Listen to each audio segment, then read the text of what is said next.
Hello students, कैसे हैं आप सब। तो पिछले वीडियो के अंदर हम डिस्कशन कर चुके हैं कि आप एक करंट कैरिंग कंडक्टर को किसी मैग्नेटिक फील्ड में रखते हैं तो किस तरह से उसमें फोर्स जनरेट होता है और वो फोर्स कौन से फैक्टर्स पे डिपेंड करता है। आज के वीडियो के अंदर हम डिस्कशन करेंगे कि वो जो फोर्स था वो कौन सी डायरेक्शन में अप्लाई होगा, ये हम किस तरह से फाइंड आउट कर सकते हैं। तो इसके लिए हम यूज करेंगे फ्लेमिंग लेफ्ट हैंड रूल का। ठीक है, तो अगर पिछला वीडियो आपको देखना है तो ऊपर आई बटन पे लिंक है, वहां से जाकर के आप देख सकते हैं। तो फ्लेमिंग लेफ्ट हैंड रूल को स्टार्ट करते हैं। तो हमारे पास जो फ्लेमिंग लेफ्ट हैंड रूल है वो क्या कहता है, देखिए ये हमारे पास लेफ्ट हैंड है, यहां पे ये इसका थंब है। थंब है वो फोर्स की डायरेक्शन को बताता है। ये देखिए यहां पे हमने राइट डाउन किया हुआ है, थंब है वो किसको बताता है, फोर्स की डायरेक्शन को बताता है। ठीक है, दूसरा ये जो आपके पास इंडेक्स फिंगर है, इंडेक्स फिंगर किसको बताती है, ये जो फिंगर है अगर इसको रखा जाए मैग्नेटिक फील्ड की डायरेक्शन में। अब मैग्नेटिक फील्ड एक वेक्टर क्वांटिटी है और इसको बी से रिप्रेजेंट करते हैं, तो इसलिए हमने मैग्नेटिक फील्ड के आगे ब्रैकेट में बी लिखा है और उस पर वेक्टर भी लगाया है। फोर्स तो एक वेक्टर क्वांटिटी है, ये आपको पता है। ठीक है, उसके बाद नीचे आप देख पा रहे होंगे हमने लिखा हुआ है इलेक्ट्रिक करंट। तो ये जो आपकी मिडिल फिंगर है, तो ये मिडिल फिंगर है, इसको रखा जाता है कौन सी डायरेक्शन में उस कंडक्टर में करंट फ्लो कर रहा है उसके अंदर। ठीक है, तो फिर जो थंब है वो क्या बताने लगता है कि किस डायरेक्शन में फोर्स है वो अप्लाई होगा। तो सबसे पहले तो इसका जो स्टेटमेंट है वो क्या होगा, तो हम कह सकते हैं it states that if we stretch the thumb middle finger in the direction of current and the index finger in the direction of magnetic field in such a way that they make an angle of 90 degree, then thumb will represent the direction of magnetic force। तो अगर यहां पे आप कुछ इस तरह से रखते हैं कि जो फोर्स है उसके डायरेक्शन में, तो यहां पे थंब को रखा जाए। अब ये तो रिप्रेजेंट करेगा, ये डायरेक्शन तो हमें पता नहीं होगी, लेकिन जो हमारे पास कंडक्टर होगा उसमें करंट किस डायरेक्शन में फ्लो कर रहा है वो डायरेक्शन तो हमें पता होगी। साथ ही जो मैग्नेटिक फील्ड है उसकी डायरेक्शन क्या है वो हमें पता होगी। तो इस जो ये हमारे पास ये जो फोर फिंगर है या फिर आप कह सकते हैं इंडेक्स फिंगर, तो इसको आप मैग्नेटिक फील्ड की डायरेक्शन में रखेंगे। इलेक्ट्रिक करंट नीचे की तरफ है, तो ये जो हमारे पास मिडिल फिंगर है इसको इस तरह से रिप्रेजेंट करेंगे, इसको इस तरह से रखेंगे कि ये इलेक्ट्रिक करंट की डायरेक्शन को शो करे।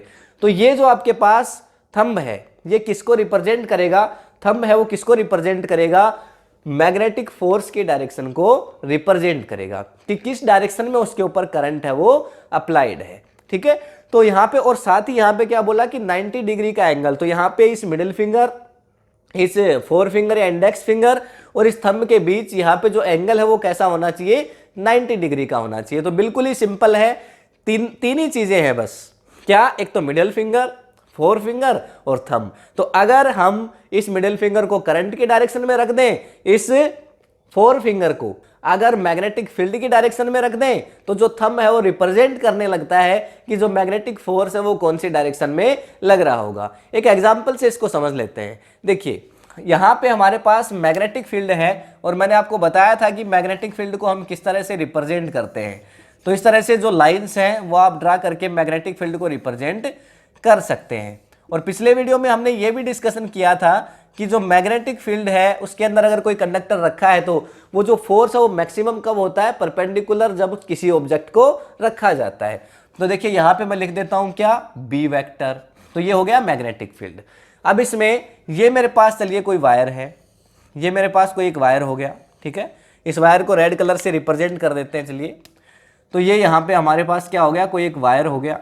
ठीक है, अब इस वायर में करंट फ्लो कर रहा है ऊपर की तरफ। ठीक है, आई करंट फ्लो कर रहा है कहां की तरफ, ऊपर की तरफ। तो अब बताइए कि जो फोर्स है वो कौन सी डायरेक्शन में लगेगा। तो देखिए हम क्या करेंगे, हमें ये मैग्नेटिक फील्ड नजर आ रहा है, मैग्नेटिक फील्ड देखिए यहां से मैग्नेटिक फील्ड, ये यहां पे जो फिंगर है वो मैग्नेटिक फील्ड की डायरेक्शन में रखनी है। ठीक है, उसके बाद ये वाली जो फिंगर है वो करंट की डायरेक्शन में। अब करंट कहां है, ऊपर की तरफ है, तो ऐसे करेंगे भाई, नीचे की तरफ होता है तो ऐसे रख लेते। अब कहां, ऐसे ऊपर की तरफ करेंगे। और जो थंब है वो रिप्रेजेंट करेगा किसको, फोर्स की डायरेक्शन को। अब देखिए थंब यहां है, ये करंट की डायरेक्शन ऊपर की तरफ हुई, तो अब देखिए जो थंब है वो कहां, अंदर की तरफ। तो फोर्स अंदर की तरफ लग रहा होगा।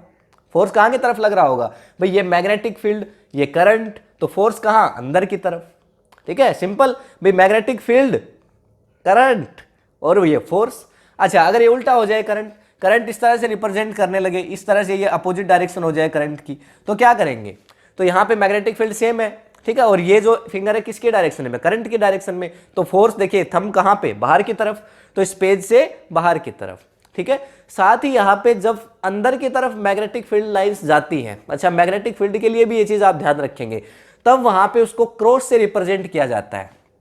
कहीं पे आपको ऐसा मिले ना क्रॉस लिखा हुआ, तो अगर मैग्नेटिक फील्ड लाइंस जिस पॉइंट पे अंदर की तरफ जाती हैं तो वहां पे उसको क्रॉस से रिप्रेजेंट करते हैं, और जहां पे डॉट डॉट देखिए, इसका मतलब वहां से मैग्नेटिक फील्ड लाइंस है वो बाहर आ रही होंगी, ठीक है। ये आप जरूर ध्यान रखें कि जब भी मैग्नेटिक फील्ड की डायरेक्शन की बात हो, ठीक है, मैग्नेटिक, ये तो यहाँ पे मैग्नेटिक फोर्स कौन सी डायरेक्शन में लग रहा है उसकी हम बात कर रहे हैं, लेकिन हमने पहले, इससे पहले स्क्रू रूल पढ़ा था, उसके अंदर भी हमने देखा था, और राइट हैंड थंब रूल हमने पढ़ा था, जिसमें हमने देखा था कि अगर ये आपके पास कोई कंडक्टर है, ये आपके पास कोई कंडक्टर है और इस थंब को रखें आप करंट की डायरेक्शन में, तो ये जो कर्ल्ड फिंगर्स हैं वो रिप्रेजेंट करती हैं किसको, मैग्नेटिक फील्ड की डायरेक्शन को। तो अंदर की तरफ अगर ये जाएंगी ना तो वहां पे क्या आएगा, देखिए क्रॉस आएगा, और जहां से ये बाहर की तरफ आएंगी, उल्टा कर देते हैं, बाहर की तरफ आने लगेंगी, ठीक है, तो कहाँ उस जगह पे डॉट आता है, ठीक है। तो अगर ऐसा क्वेश्चन आपको पूछ ले कि कोई कंडक्टर दे दे, इसमें देखिए उसमें आई करंट फ्लो हो रहा है, कोई एक डायरेक्शन दे दी, ऊपर की तरफ आई करंट फ्लो हो रहा था, तो बताइए सर इसमें जो फोर्स है वो कौन से डायरेक्शन में लगेगा, तो यहाँ पे आप बता सकते हैं फोर्स अंदर की तरफ लगेगा।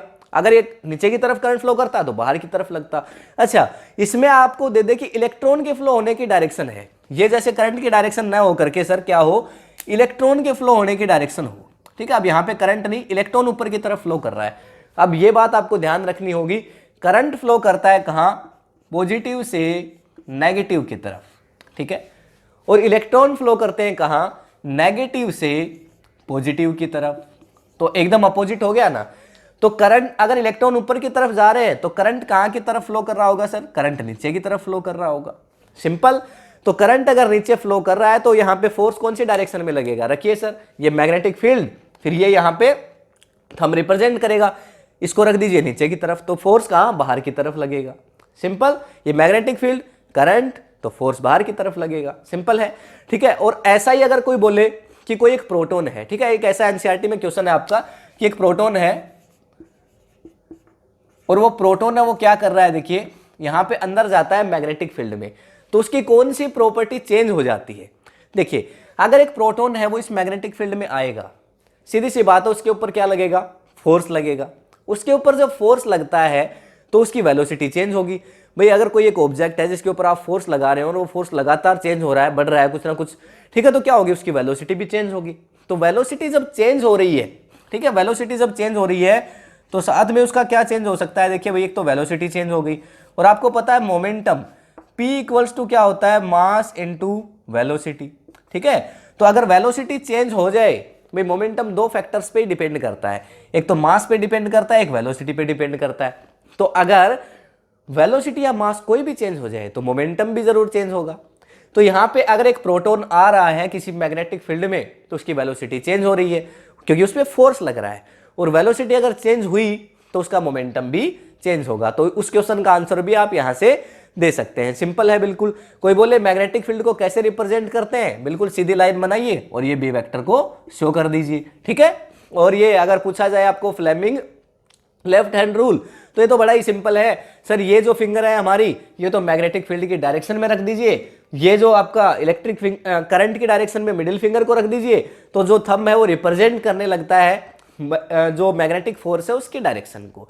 तो ये सिंपल सा कंसेप्ट था, छोटा सा कंसेप्ट था जो हमें पढ़ना था, ठीक है। अगले नेक्स्ट वीडियो के अंदर हम पढ़ेंगे कि इलेक्ट्रिक मोटर क्या है, उसको हम कंप्लीट डिटेल्ड स्टडी करेंगे। तो मिलते हैं नेक्स्ट वीडियो में। अगर ये वीडियो आपको इन्फॉर्मेटिव लगा है तो अपने फ्रेंड्स के साथ शेयर करिए। अगर इस चैनल को अभी तक आपने सब्सक्राइब नहीं किया है तो कर लीजिए। मिलते हैं नेक्स्ट वीडियो में, तब तक के लिए thank you, have a nice day.